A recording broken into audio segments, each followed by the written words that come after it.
Assalamualaikum warahmatullahi wabarakatuh. Saya Aman Nabil Alwi dengan NIM 2200018300 ingin mempresentasikan tugas saya dengan tema klasifikasi tingkat retinopati diabetik dari Citra Retina Fundus menggunakan transfer learning. Pertama di sini ada download dataset dari Kaggle.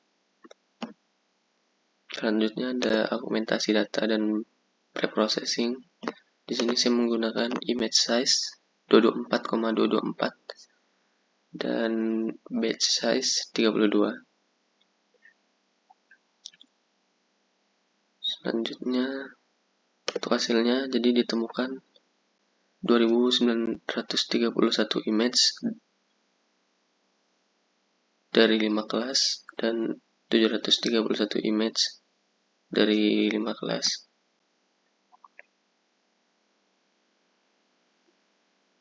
Nah, di sini ada untuk visualisasi distribusinya. Jadi yang paling banyak itu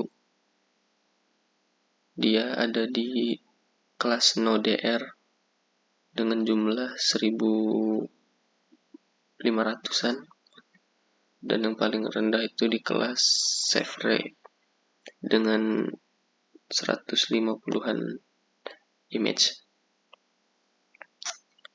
Ini untuk memvisualisasikan contoh data dari per kelas. Oke, di sini terlihat di bagian kelas mild itu bintik-bintiknya hampir nggak ada, tapi sebenarnya ada sih. Terus di moderate ini paling kelihatan bintik-bintiknya. Terus di NoDR ya masih sehat-sehat aja. Di kelas proliferate DR juga ada lumayan bintik-bintiknya, sedikit lah. Di kelas Sevre juga sedikit. Oke, selanjutnya ada di penanganan kelas tidak seimbang, balance. Selanjutnya scheduler untuk epoch atau trainingnya, learningnya. Nah, masuk ke model transfernya, model transfer learningnya. Di sini saya menggunakan EfficientNet B0. Untuk alasannya sendiri ya semoga atau bisa lah model ini memberikan performa yang baik dengan jumlah parameter yang sedikit, sama cocok juga dia digunakan pada proyek saya ini yang bertema klasifikasi retinopati diabetik, yang pada dasarnya datasetnya itu kompleks tapi terbatas. Oke. Nah, selanjutnya ada di struktur dan fungsi layernya.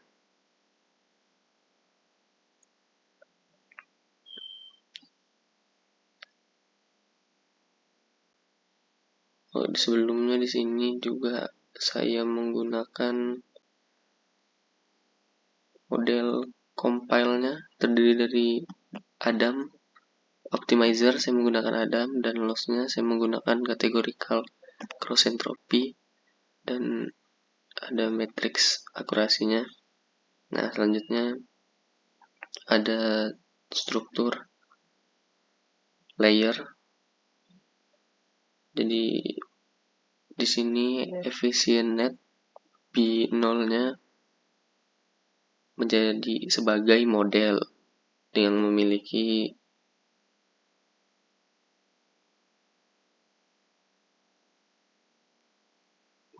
yang bertugas untuk mengekstraksi fitur dari Citra retina. Selanjutnya ada global average pooling 2D, dia untuk meratakan output fitur dua dimensi menjadi satu dimensi dengan rata-rata mengurangi parameter dan overfitting.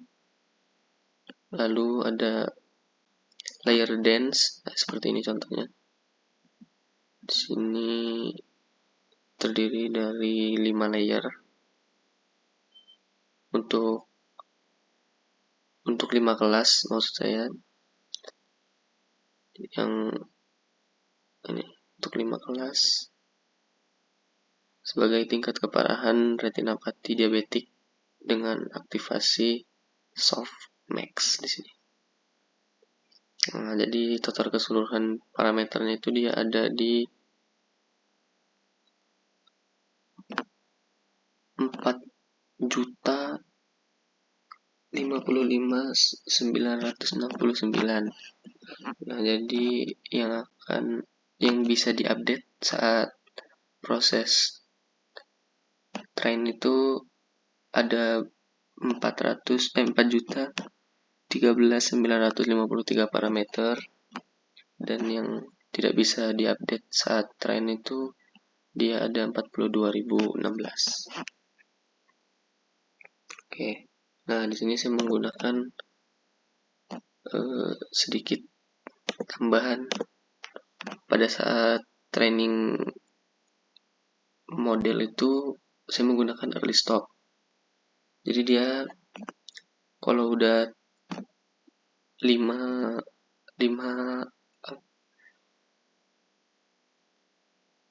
perbaikan dia tidak ada perubahan di bagian lossnya, maka dia akan langsung berhenti. Oke, di sini saya juga menggunakan model checkpoint karena trainingnya sangat lama. Jadi saya takut mengulang dari awal aja sih. Jadi saya menggunakan model checkpoint agar tidak terjadi hal seperti itu. Nah, di sini saya menggunakan epoch 40, harusnya 40. Namun saat pada epoch 13 dia tidak ada peningkatan sama sekali.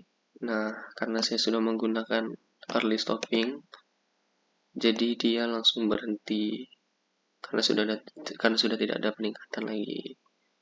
File loss did not improve. Oke. Selanjutnya visualisasi model loss dan akurasi. Oke, di sini untuk model lossnya sendiri dia trend lossnya menurun.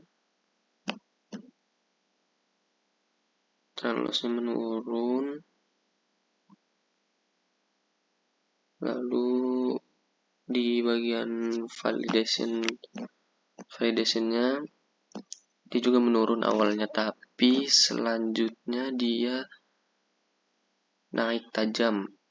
Mungkin ini pada epoch 89 dia mulai naik tajam. Lalu di sini mungkin sempat overfitting.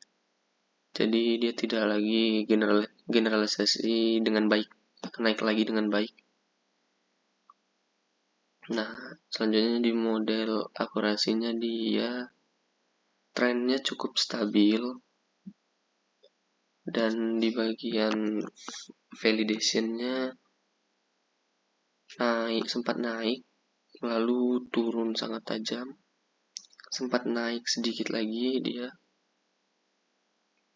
namun turun lagi. Ya mungkin validasinya memburuk lalu overfitting ya. Oke, selanjutnya di classification report. Nah, untuk akurasi keseluruhan dari proyeksi ini ada di 77%. Jadi ya, mungkin artinya ada sekitar 730 citra retina di data validasi. Nah, sekitar 563 citranya itu dia berhasil diklasifikasikan dengan benar oleh model ini. Namun ya, sisanya mungkin hasilnya masih kurang baik. Oke, selanjutnya map confusion metricnya seperti ini. Oke, mungkin sekian saja untuk presentasi saya dari proyek kali ini. Kurang lebihnya mohon maaf. Wassalamualaikum warahmatullahi wabarakatuh.